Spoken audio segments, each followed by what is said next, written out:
সবাইকে দেখতে বলবো, ছবিটা খুব কষ্ট করে বানিয়েছে, যে কোনো প্রথম সবসময় স্পেশাল হয়। এবার শাকিব খানের তুফান সিনেমা দেখার জন্য দর্শকদের অনুরোধ করলেন ওপার বাংলার সুপারস্টার দেব।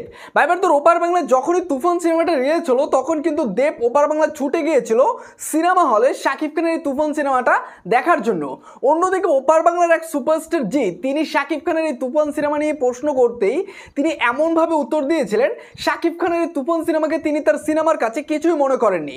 যাই হোক, যেখানে দেব শাকিব খানের তুফান সিনেমা হলে গিয়ে দেখলেন এবং তুফান সিনেমা দেখার জন্য দর্শকদের অনুরোধ করলেন, সেটাই আসলে প্রশংসনীয়। এবং দেবের সাথে শাকিব খানের খুব ভালো সম্পর্ক রয়েছে এবং সেই জায়গা থেকেই দেব নিজে ছুটে গিয়েছেন হলে এবং তুফান সিনেমা নিয়ে তিনি খুব সুন্দর সুন্দর কথা বলেছেন এবং তুফান সিনেমা নিয়ে তিনি বেশ প্রশংসা করছে, কারণ তিনি বলেন যে 2 সপ্তাহে এই তুফান সিনেমা 38 কোটি টাকা ব্যবসা করছে এবং এমন ব্যবসা লাস্ট কোন সিনেমা করেছে সেটা আমার জানা নাই।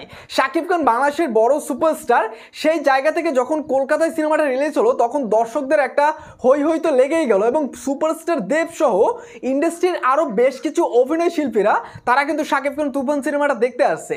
তো ভাই ব্রাদার, এই দেব যে শাকিব খানের তুফান সিনেমাটা দেখার জন্য দর্শকদের অনুরোধ করলো এবং তুফান সিনেমাটা নিজে হলে গিয়ে দেখলো, সেই বিষয়ে আপনারা কি বলবেন?